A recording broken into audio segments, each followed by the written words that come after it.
18 जून 2023 5 लोग सुबह 9:30 बजे टाइटन नामी अब्दूज में बैठकर समंदर में जाते हैं और वापस नहीं आते।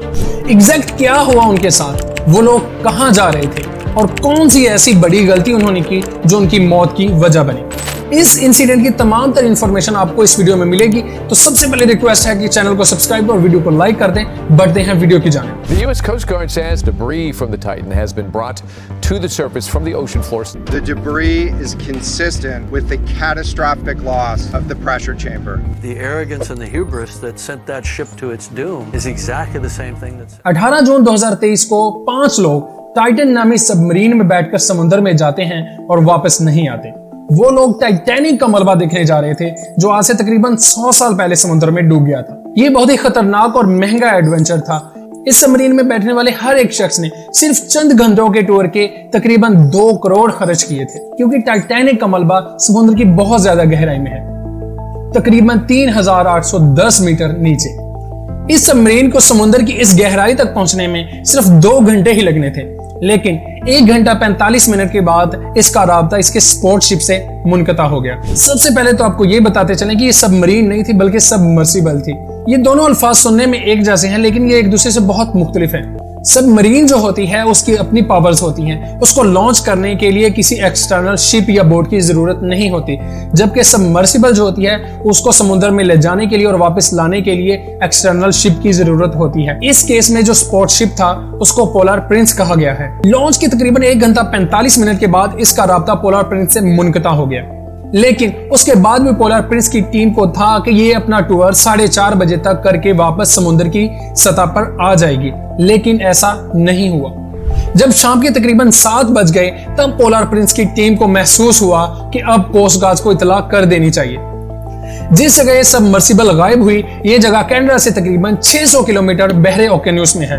कनाडा के जजीरे न्यू फाउंडलैंड से 600 किलोमीटर दूर इसी जगह पर पानी की गहराई में आपको टाइटैनिक मिलेगा, जो 2 हिस्सों में बटा हुआ है। कमान और सेट्रन दोनों एक दूसरे से तकरीबन 800 मीटर के फासले पर पड़े हैं।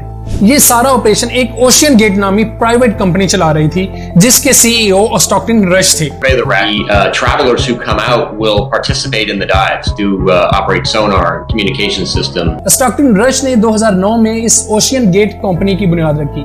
ये एक निजी कंपनी जिसका मकसद अमीर लोगों को गहरे समुद्र में सेहत के तौर पर ले जाना था।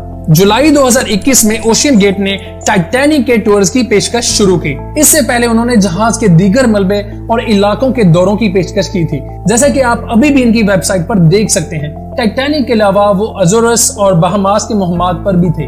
टाइटन सबमरीन इस कंपनी की वाहिद सबमरीन नहीं थी। इसके अलावा भी ओशियन गेट के पास 2 दीगर सबमरीन थी, एंटीपोडस और साइक्लिप्स।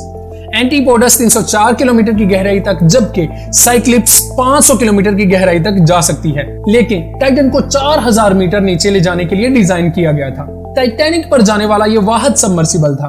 3800 मीटर की खौफनाक गहराई को देखने के लिए वाशिंगटन पोस्ट के बनाए गए इस चार्ट को देखें। 130 फुट से ज्यादा वो गहराई है जहां तफरीही स्कूबा डाइवर स्कूबा डाइविंग के दौरान जा सकते हैं। 650 फुट वो गहराई है जहां ब्लैक जोन का इलाका शुरू होता है, जहां रोशनी की सिर्फ छोटी सी मिकदार पानी के अंदर दाखिल हो सकती है। 1600 फुट की गहराई वो गहराई है जहां पानी के अंदर रेस्क्यू ऑपरेशन किया गया था। 2600 फुट वो गहराई है जहां व्हीकल स्क्विड तैरते हैं। व्हीकल स्क्विड इतने खौफनाक होते हैं, ऐसा लगता है कि वो किसी दूसरे सियारे से आए हैं। इसके बाद इलाका स्टार्ट होता है आधी रात की जोन का। 3800 फीट के शुरू होते ही सूरज की रोशनी नीचे नहीं पहुंच पाती। इसके बाद सब कुछ स्याह हो जाता है। यहाँ पानी का दर्जा हरारत तकरीबन 4 डिग्री सेंटीग्रेड होता है। इसके बाद अगर आप मजीद नीचे जाएं 5000 फुट, 6000, 8000, 10000 और फिर आता है 12500 फीट। यहाँ पर टाइटैनिक का मलबा पड़ा है। इस गहराई में दबाव सतह के दबाव से तकरीबन 400 गुना ज्यादा होता है। लिहाजा जो भी सबमरीन इस गहराई में जाए उसके डिजाइन और मटेरियल को अच्छी तरह सोच समझ कर बनाना चाहिए। टाइटन सबमरीन इतनी बड़ी नहीं थी, इसमें सिर्फ 5 लोगों के बैठने की गुंजाइश थी। इसकी सेंटर बॉडी, जिसे हल कहा जाता है, कार्बन फाइबर से बना था और इसके फ्रंट और एंड पे जो 2 कैप्स थी वो टाइटेनियम से बनी थी।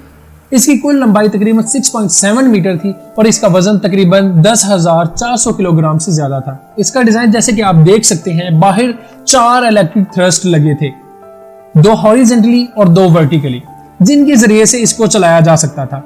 अब आते हैं कहानी की तरफ। शाम 4:30 बजे भी जब टाइटन दोबारा वापस नहीं आया तो स्पोर्ट शिप ने कुछ देर इंतजार किया और फिर शाम 7:10 पर अमेरिकी कोस्ट गार्ड को इतला दी और फिर एक बहुत बड़ी दौड़ शुरू हुई और वो दौड़ थी वक्त के साथ, क्योंकि अगर ये रेस्क्यू ऑपरेशन करना था और इन लोगों को बचाना था तो उनके पास सिर्फ 4 दिन थे। अक्सर जहाजों पर इमरजेंसी लोकेटर नस्ब किया जाता है जिसे इमरजेंसी पोजीशन और इंडिकेटिंग रेडियो बेकन कहा जाता है। इसकी मदद से पोजीशन का पता लगाया जा सकता है, लेकिन टाइटन में ये नस्ब नहीं किया गया था और तलाश का इलाका 25,000 किलोमीटर था। तसव्वुर करें कि इतने बड़े इलाके में वैन के साइज की सबमरीन तलाश करना कितना मुश्किल है। रेस्क्यू टीमों ने अपनी जानें दांव पर लगा दी। इब्तदाई तौर पर 2 अमेरिकी और 2 कनेडियन तैयारों ने यह ऑपरेशन शुरू किया। 3 बहरी जहाजों ने सतह से तलाश शुरू की, लेकिन वक्त गुजरने के साथ साथ मजीद जहाज ऑपरेशन के लिए आने लगे। कुछ रोव्स वैन भी इस्तेमाल हुई जिनको बुनियादी तौर पर रोबोट किस्म की गाड़ियों की तरह समझे। इसके अंदर ना कोई बैठ सकता है, लेकिन वो पानी में गोता लगा के चीजों को तलाश कर सकती हैं और इन्हें पानी की सतह से कंट्रोल किया जाता है।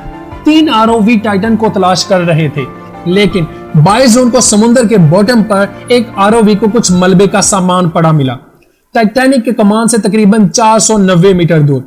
मलबा देखने के बाद तस्दीक हुई कि यह सबमरीन टूट गई है और इसके अंदर बैठे तमाम लोग जान की बाजी हार गए हैं। कुछ और तलाश करने के बाद मलबे के कुल 5 टुकड़े मिले। इसी दिन यूएस के कोस्ट गार्ड ने एक प्रेस कॉन्फ्रेंस की और यह नतीजा अखज किया गया कि समुद्र के बॉटम में प्रेशर की वजह से यह सबमरीन इम्प्लोड हो गया। आप सोच रहे होंगे कि इम्प्लोजन का क्या मतलब है। दरअसल ये एक्सप्लोजन का उल्ट है। जैसे कि एक्सप्लोजन में जितनी भी फोर्स होती है उसका इंपैक्ट बाहर की तरफ होता है, वो फोर्स बाहर की तरफ जाती है। ऐसे ही इम्प्लोजन में सारी की सारी फोर्स अंदर की तरफ आती है, उसका इंपैक्ट अंदर की तरफ होता है। और तबाहकुन इम्प्लोजन का मतलब है कि ये इम्प्लोजन इतनी तेजी से हुआ कि पूरा का पूरा ढांचा सिर्फ मिली सेकंड्स में तबाह हो गया। इसका मतलब यह है कि इसमें बैठे तमाम लोग पलक झपकते ही फौरन मारे गए। लिहाजा यहाँ सवाल ये पैदा होता है कि कुताही कहाँ हुई। जैसा कि मैंने आपको पहले भी बताया, ये जो सबमरीन थी इसका जो हल था वो कार्बन फाइबर से बना था और टाइटन का ये जो कार्बन फाइबर का डिजाइन था ये एक तजर्बाती डिजाइन था। आमतौर पर जितनी भी सबमरीन और सबमर्सिबल होती हैं वो टाइटेनियम, स्टील और एल्यूमिनियम से बनती हैं। इससे पहले किसी ने भी समुद्र की इतनी गहराई में कार्बन फाइबर की खसूसियात का तजर्बा नहीं किया था। लिहाजा अब हम कह सकते हैं कि कार्बन फाइबर का मटेरियल समुद्र की इतनी गहराई में जहां इतना ज्यादा प्रेशर होता है मौजूद नहीं है। अगर आप ओशन गेट के CEO के पुराने इंटरव्यूज देखें जिसमें आपको एक ही बात सुनने को मिलेगी, जिससे साफ जाहिर होता है कि वो मुसाफिरों की सेफ्टी पर ज्यादा कॉन्शियस नहीं थे। एक और इंटरव्यू में वो कहते हैं कि अगर आपको अपनी हिफाजत का इतना ही है तो बिस्तर से बाहर ना निकलें और अपनी गाड़ी में भी सफर ना करें, क्योंकि वहां भी तो एक्सीडेंट हो सकता है। At some point, safety just is pure waste. I mean, if you just want to be safe, don't get out of bed, don't get in your car, don't do anything. इससे साफ जाहिर होता है कि वो सेफ्टी पर conscious नहीं थे। स्टॉकटन रश ने कहा कि उन्होंने टाइटन को बनाने के लिए कुछ रूल्स तोड़े हैं और उनका कहना था कि अगर आगे बढ़ना होता है तो कुछ ना कुछ रूल्स जो है वो तोड़ने पड़ते हैं। डर का जो दामन है वो छोड़ना पड़ता है। लेकिन उसका यह तजर्बा इंतहाई खतरनाक साबित हुआ, जिसकी वजह से वो अपनी जान के साथ साथ मजीद 4 जानें ले गए। लेकिन तारीख के औराक में स्टॉकटन रश का नाम उस फहरिस्त में शामिल हो गया है जो अपनी ही इजादात से हलाक हुए। स्टॉकटन रश की कहानी से हमें एक सबक जरूर मिलता है कि हमें कभी भी सेफ्टी रूल्स को कभी भी नजरअंदाज नहीं करना चाहिए। अगर आपको ये इन्फॉर्मेटिव वीडियो अच्छी लगी तो वीडियो को लाइक और चैनल को सब्सक्राइब कर दें। See you in the next video. Till then take care. अल्लाह हाफिज।